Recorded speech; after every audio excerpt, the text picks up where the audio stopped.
Okay, so today, oh, by the way, it's your boy, Mr. Tech Boy. So today we got some more leaks relating to this upcoming October event, where we will see the new AirPods, the new MacBook, maybe the new iPad, maybe Apple Tracker, maybe Apple Glasses. Yeah, that's it. So, basically the outcasts of what didn't make it to the September event. So let's go.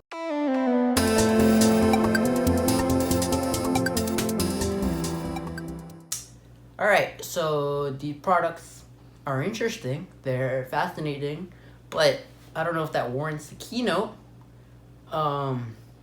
It's a pretty late invite too, we're only 13 days away from what we would expect the keynote day to be. So either they're sending an invite pretty late, or maybe there's a November event, I don't know.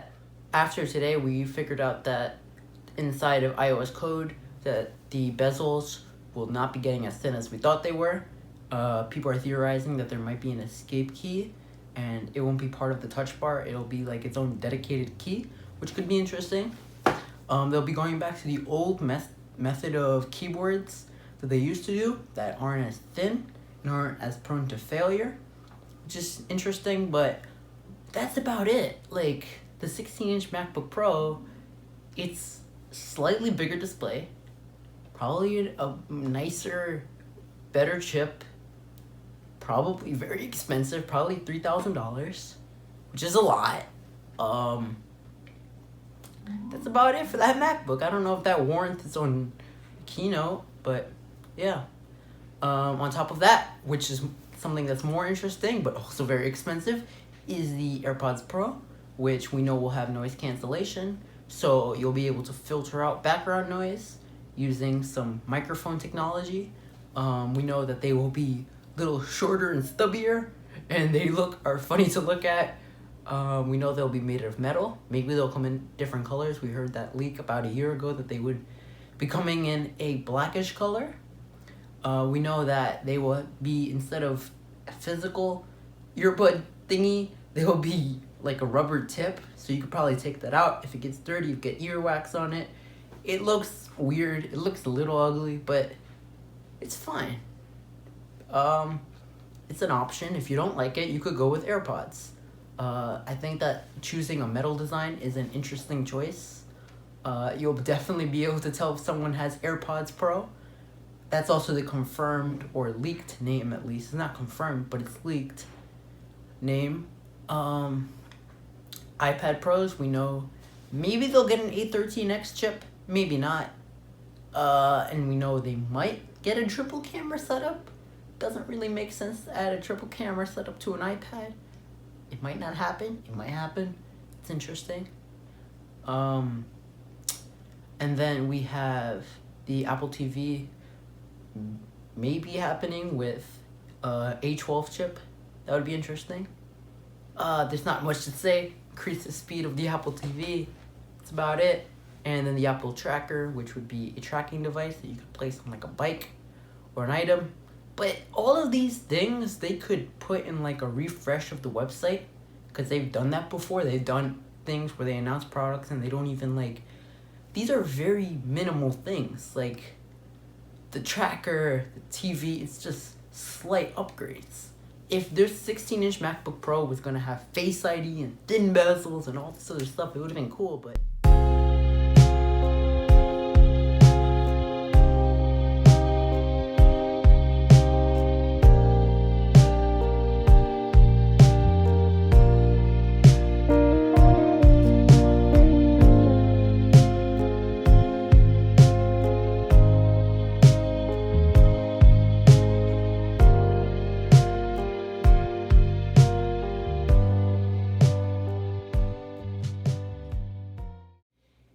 it's a small upgrade, a bunch of different small things that I don't know if they deserve their own keynote. It might not be the most interesting keynote, but that's what we know. That's what we know about the October 2019 Apple event that might not happen. It might be in November, it might be in March, it might never happen.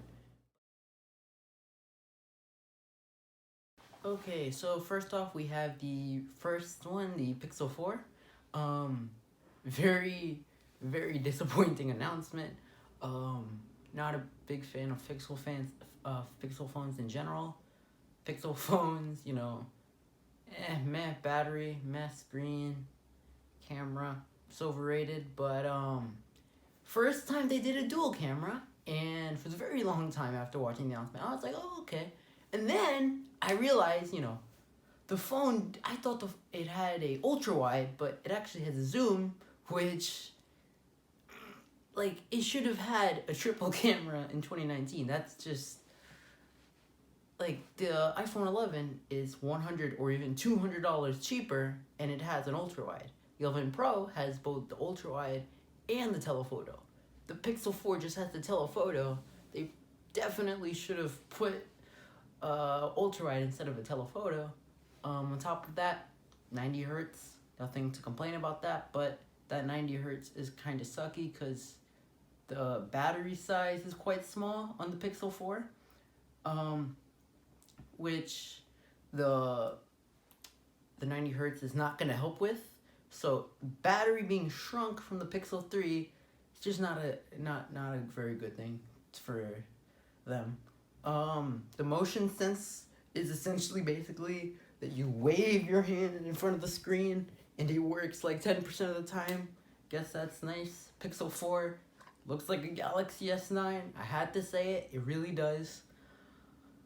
And that motion sense radar means it works only in the US. All of these different things on top of each other make it a bad flagship.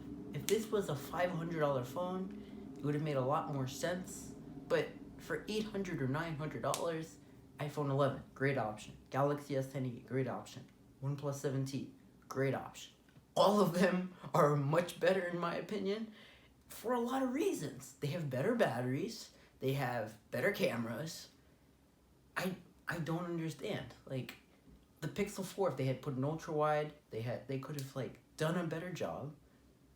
That radar sense where you wave your hand in front of the screen is only available in the US, so they're excluding a large amount of their market, and they just didn't understand what went wrong with the Pixel 3, where it's probably gonna fail, and the Pixel 5, they'll make it worse. But it was a huge disappointment in my opinion.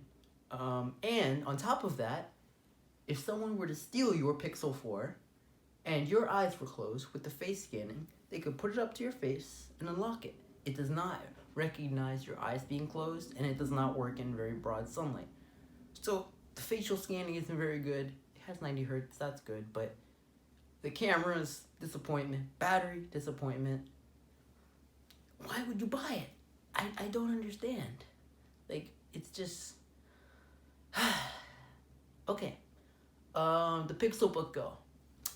Another interesting device. I don't understand it as well. The Pixel Book is basically the Pixel Book Go for a lot of reasons. Pixel Book was $1,000 for a Chromebook.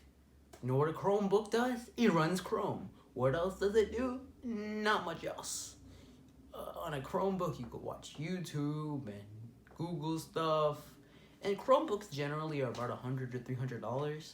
That's good for like students and people who want to go in Google Classroom and do projects and write essays, which is perfectly fine. But it doesn't make sense to put top of the line Core i5 and Core i7 processors with a 4K display for $1,200 on something that just runs Chrome. And I understand people say, oh, well, it runs Android. Well, it runs Android, and you could get Android apps. So, like, the Android apps aren't well optimized for the Chromebook. They're not going to run very well. Even on, like, the $1,000 one, they're not optimized. It doesn't matter if you put all the power in it. There's no use for that power because the apps are garbage, and Chrome isn't going to use a Core i7. Chrome basically just needs more RAM. So, and that 649 version has similar specs to a normal $100, $300 Chromebook. I don't understand why you would want that. It's them rebranding the Pixel Book again. because the first one failed. The Pixel Buds 2, whatever, they're interesting. Google has entered the wireless headphone game. They don't have a wire now.